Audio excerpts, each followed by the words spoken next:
G'day guys, welcome back to another video. We're back into the wonderful world of building a house in Germany, and I'm still a little bit in shock from part 4, to be quite honest. I've been doing some classes. The only thing I've been thinking about is what happened in part 4. So before we start this one is going to be heating, plumbing and plastering.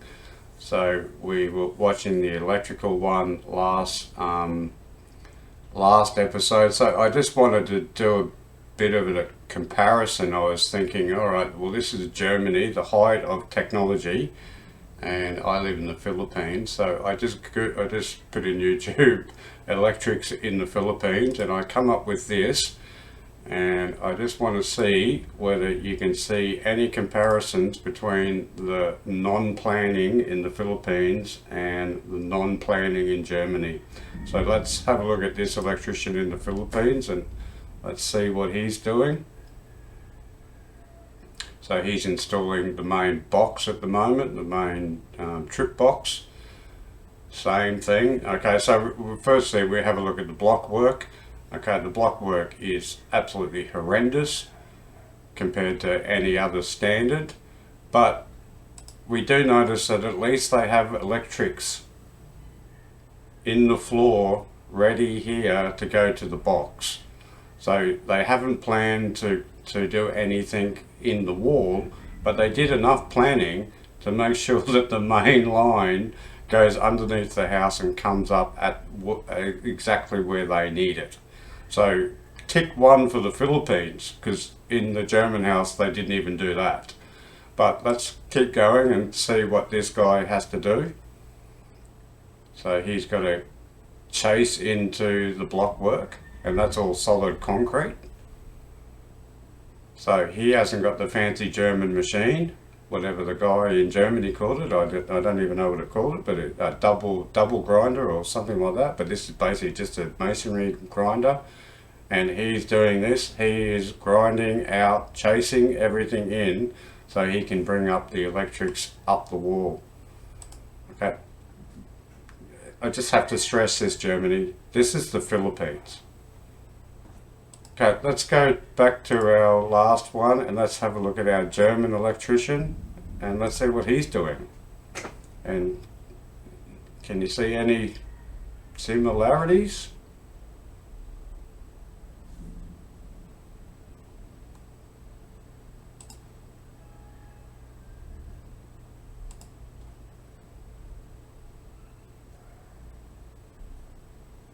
Anyone else watching this? So at least the German guy has a hammer to cut out that, and yes, it'd be a hell of a lot easier than what they do in the Philippines. In the Philippines they use a masonry nail with a hammer, if they're lucky to have a hammer.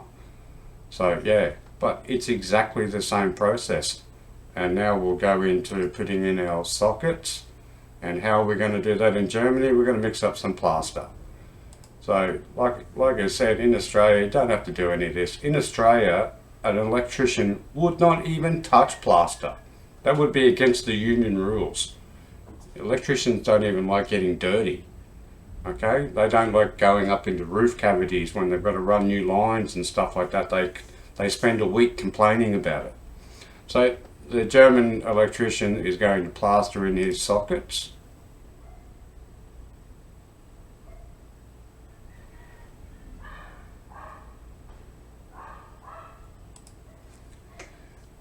And again, alright, so the whole idea of being an electrician is that this guy's got a bit of smarts about him.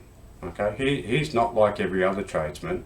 He's dealing with electrics, he's dealing with a dangerous product, not only to himself, but to everyone else who's on the work site, and then everyone who lives in the house for the rest of their life. So his responsibility is not to plaster. That's what plasterers are for. His responsibility is not to lay bricks. That's what bricklayers are for. His responsibility is to make sure that those electrics work forever and it's safe. Why German electricians are putting up with this, I have no idea. But anyway, let's go. So he's plastering in the sockets. Let's go back to the Philippines. let's see what happens when he needs to put in his universal socket. Let's see what he's done. So basically the same thing. He has chased out a cavity so that he can put in his socket. And let's see how he does it. Mix up some cement.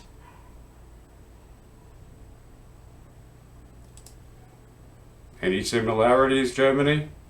Mixing up some cement, not plaster. At least he's using something that will last for a long time. And he's going to put this in, and guess what? He's got a level. Let's go back to the German electrician. I can't believe this. So he's setting in, and he gets out his level, and he lines everything up. Make sure everything's perfect. Let's go back to the Filipino electrician, and there's a very good chance that this guy is not an electrician. This guy's probably might be the brother.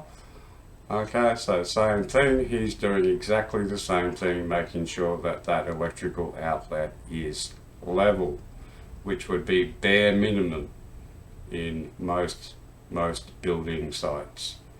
But this is exactly the same process that they're doing in the Philippines that is being done in Germany in this house. Now, I don't know whether this is happening in every house in Germany. I sure hope not. But this amount of extra work for lack of planning, to me, is absolutely ridiculous. But like I said, at least in the Philippines, they're doing all this before they've even laid the slab on the ground. So their electrics will go down into the slab and they'll run conduit around the house. And this is all done before everything is completely finished. I just told my wife about this and showed her a bit of the video, and she said it'd be like putting a beautiful tile floor down and then deciding you want a dishwasher and then cutting into the beautiful tiles just so that you can run some electrics to the dishwasher, which is a total lack of planning. But anyway, I'm still shocked about what I've seen in the electrical part. So I'm got a feeling that the plumbing is going to be very similar from what I just saw from the electrics. So let's have a look.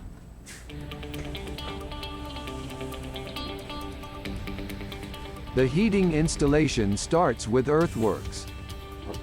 In general, the construction company Braille relies on modern, energy-efficient systems for the heating installation, heat pumps. Air heat pump, or optionally with an additional charge, as here at the Bloodhouse, geothermal heat pump with geothermal collectors. With this system, the heat from the ground is used for heating. To install the collectors, the earth must be removed to below the frost limit, approximately 1 meter 20 deep. In order to heat the house sufficiently, the collector field needs a correspondingly large area. The rule of thumb here is approximately 1.5 times the area of the living space. For the Bloodhouse house with 140 square meters, that is approximately 200 square meters collector area.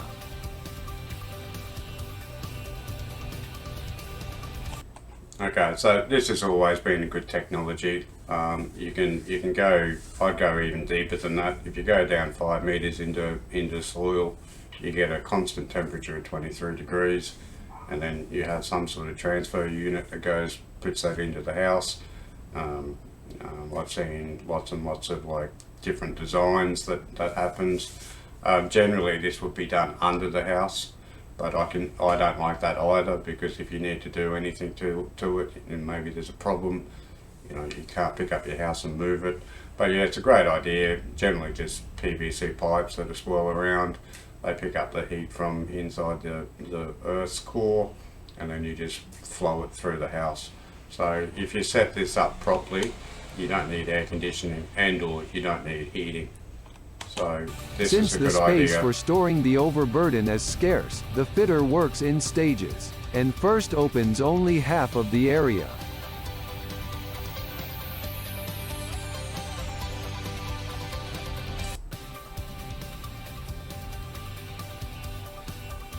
Also important for the collector installation, do not place the pipes too close together, otherwise the heat pump will extract too much heat from the earth there and icing could occur.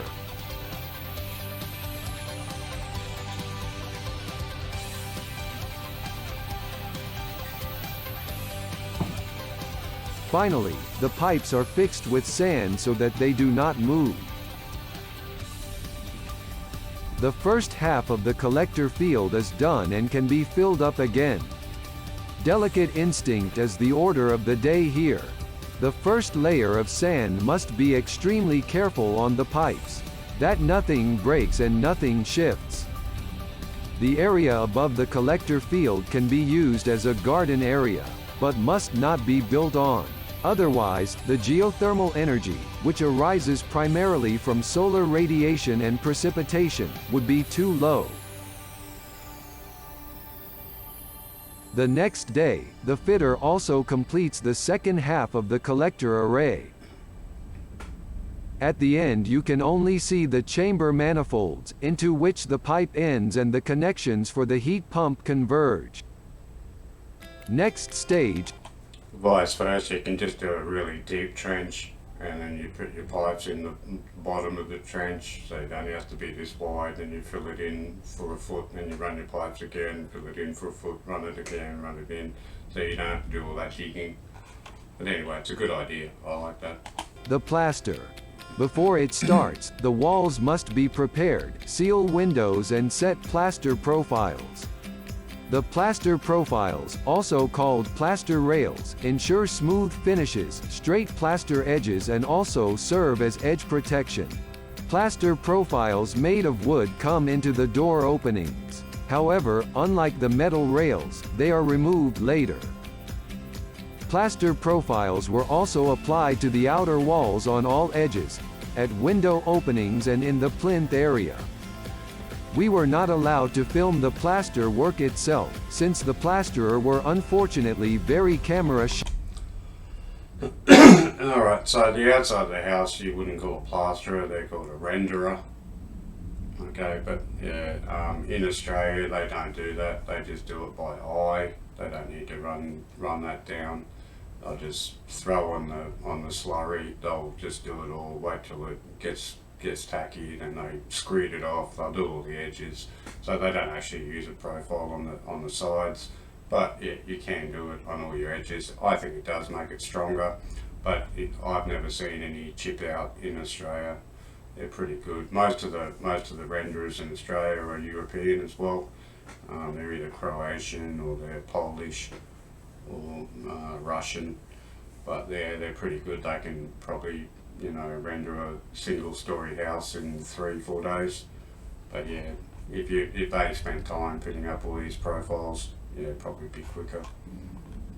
The plastering of the walls, however, can be explained quickly and easily. The plaster comes to the construction site in the silo as dry mortar. From here it goes into the mixing machine.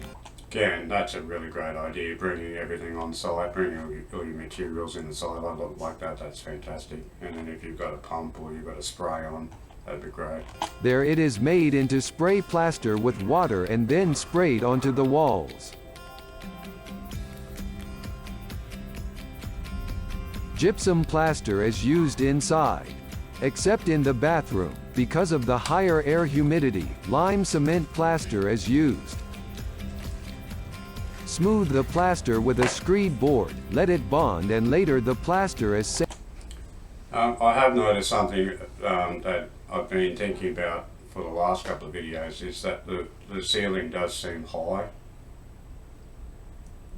So, you know, the blocks that we've got there is 300s.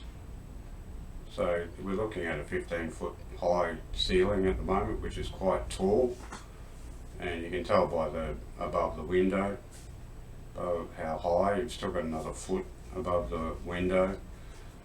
So I'm thinking there's going to be some sort of floating floor to cover up all those terrible electrics. So maybe the floor will end up somewhere near the first if we look at the bricks down there, I'd say that the floor height's going to end up somewhere near that top of that first brick. So another 250 above there. Because even if you look at the electrics where they've set the sockets in, you know, that's nearly 2 bricks high. So we're talking this high off the ground. I've never seen an electrical socket that's more than 200 mil off the floor. So I can see something happening on the floor here. I have no idea yet, because I'm still in shock about how they can just run electrics down through the bottom, just lay them on the floor like that. So they have to be covered in some way. The plaster can absorb humidity from the room and release it again if necessary. The outer facade is also finished. At least almost. The plinth was covered with plinth plaster and the first render film is on the walls. A lightweight fiber render based on lime cement. Single layer, 1.5 centimeters thick with light aggregate. Open to diffusion and ideal as a breathable building envelope. Yeah, so you couldn't use plaster on the outside because it's weathered, so yeah, it's got to be a different type of render. And that aggregate, in England they call them chippings. They actually use bigger ones if you want different styles, but yeah, it's exactly the same process, so it's a waterproofing render, not a plaster. 4 weeks later, the finishing coat is added. After 2 days the plaster is, at least superficially, sufficiently hardened and the plumbing installation can start. The sanitary facilities are built using the modern in-wall system. It starts with the wall-hung frames, on which will be attached later, left toilet bowl and right sink. Thanks to the in-wall technology, cisterns and pipes disappear behind drywall pre-walls. Milling the walls for pipes is also no longer necessary.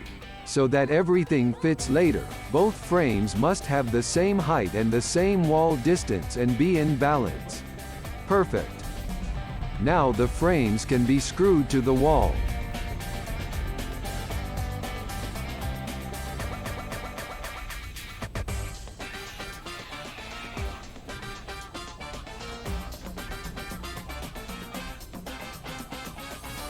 The frames are also fixed to the floor. For fitter Roland Budzik, routine work. He has been active in the heating, sanitary area for a long time and is responsible for the entire installation in the house. Meine Funktion ist Kolonnenführer. Ich habe My function is So it looks really good, like really good technology. Okay, it's just a frame, but I can sort of see what they're doing now. So he's going to build a false wall to take the plumbing. I don't understand why. Why wouldn't you just have all the plumbing in the wall? So you're immediately taking 300 mil out of your room for no reason. Doesn't, and you're spending all this money just to replace a pipe in the wall. Doesn't make sense. foreman. I have 2 or 3 people under me, who I guide on this construction site and we do the plumbing and heating installations. That means all the pipelines, and when this is done, the screed comes in, and if at some point the tiler was there, we will also assemble the objects, hang sinks on the wall, toilets, mixer taps, bathtubs and all that. Dusche und sowas alles montieren. So it takes a little while until the bathrooms are complete. But the fitter can already attach the retaining bolts for the toilet bowl. Now it's going to the drain. Important here, Vaseline. So the pipes can be easily put together and, above all, disassembled. Because in order to find the exact length for the drain, it has to be inserted, measured.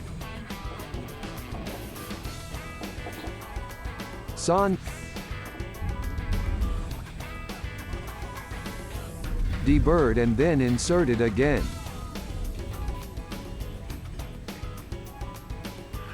The length is right now, but something is still missing. It is a so-called condensation hose. Such a line can also start to sweat, form condensate. The pipe comes from outside. Okay, so here we go again. So they're worried about condensation, so they're worried about the wastewater being cold outside and then the cold air coming up into the house. So yeah, so they're insulating even the wastewater pipes, which you wouldn't do in Australia because there's no need to do it. But not to be disrespectful to plumbers, but plumbing is probably the easiest trade of all. Okay, they don't have to do anything, they don't build anything, all they're doing is taking fittings and joining fittings together. Okay, like I said, and why a plumbing trade would be 5 years, I have no idea. Most apprentices know what to do in the first 5 days.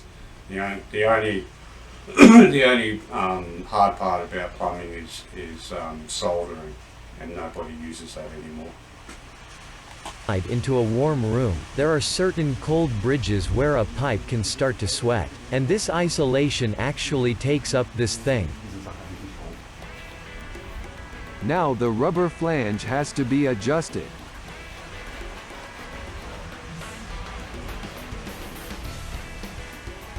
Attach, hook in, cuff on. Toilet can flush. Nice. Then continue with the next drain. This is where the sink comes in.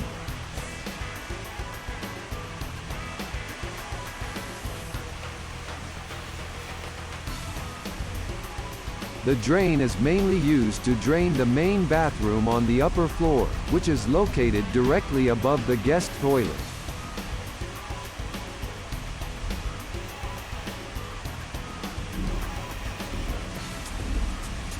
The fitter also has again to plug, measure, and saw to connect to the wash basin. The drain pipes are, by the way, so-called HT pipes, high-temperature pipes made of polypropylene, heat-resistant and chemical-resistant, and recognizable by the typical gray color.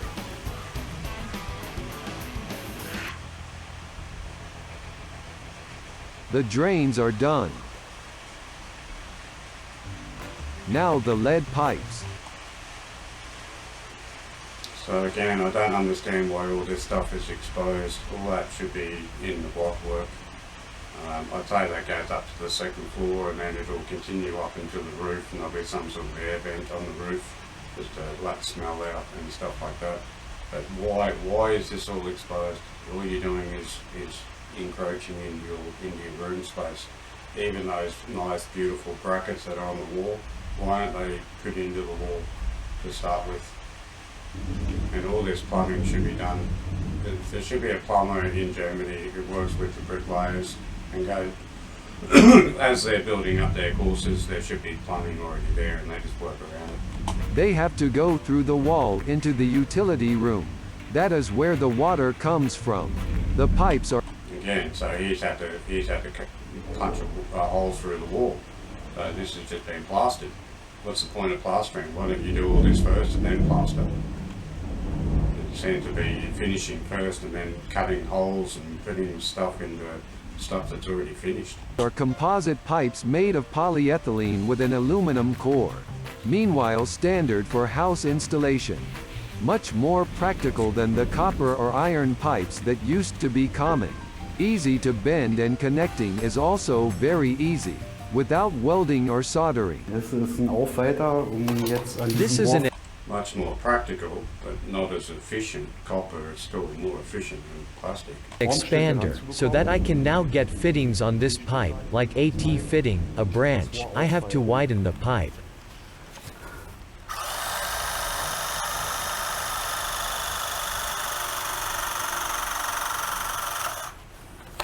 so schön sauber Clean machen. up nicely, then I can slide this into each other and fix it with this throw. Darauf festmachen. There's Okay, so they're just agricultural fittings.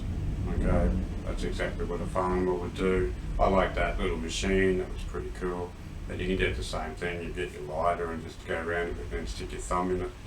But this is what I mean by plumbing. There's not much, it's not very technical, it's just putting fittings together. But that's just an ag pipe fitting. But yeah. I can see that, I can imagine that they're going to do some underground, under floor heating here. So that's what's going to be interesting. I haven't seen anything interesting in this so There's a far. special tool for that. Finished. Fertig. The fitter sets now the so-called wall plates for the connection to the wash basin tap.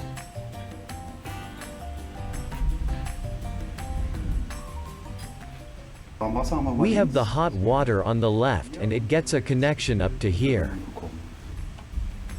So that's what I mean. So they just plastered the wall behind, and now he's installing all this stuff that has to be covered. So what's the point of plastering behind the wall? It doesn't make sense. There's no point. Okay, so why would this not all be done before the plastering? The plastering should be the final coat. So now something has to go over the top of all this to cover all this infrastructure behind the wall. And that massive big pipe sitting there in the corner. So what, are they going to build a little thing just to cover up that pipe? Why? It should be already set in the wall. For this, the fitter also takes composite pipe again. The pipes are already pre-insulated with a 10 mm thick layer of PE foam and red protective film. Can be used for all. So that elbow there is, it's 100 mil elbows. If it's a waste water, it's got to be 100 mil. So are they raising the floor in this whole house 100 mil? 200, they've got to raise it 150 mil, or just at least in the bathroom. But then if you've got it in the bathroom, what, you have to step down into... this is starting to do my mind. What's going on? All indoor water pipes. For both warm and cold water. The thicker insulation is only required for pipes in the floor area. Of course, there is also insulation over the connection points.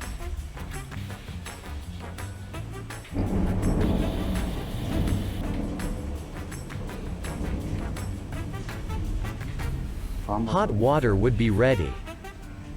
Now the cold water pipe. The inflow comes again from the utility room. From here it is now easier to push the second line through. The installation is carried out in exactly the same way as for the hot water connection.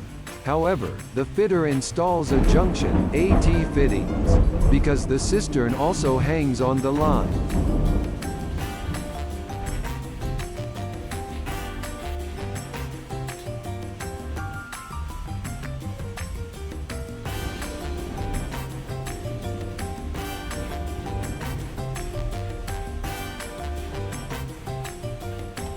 You notice that the narrator didn't call the pair of multi-grips here a special tool, like he did with the Lego one. Done. Showers and bathtub were later piped in the same way. The in-wall installation is also completed in the bathroom. So they're calling that an in-wall installation. That doesn't look like an in-wall installation to me. That looks like an outside wall installation to me. That means that the wall's got to be built on top of the in-wall installation. On the upper floor. Total time of plumbing installation, 4 days.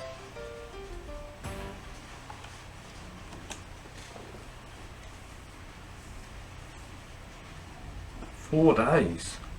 What? Alright, so I'm shocked again. 4 days to put in plumbing into a house. Serious? Should be 4 hours. But anyway, there's another one for you. This is, I hope this is not a general house here in Germany. We've got a massive storm here. So let's keep going. Let's have a look at part 6 of this house. I'm getting really interested into this.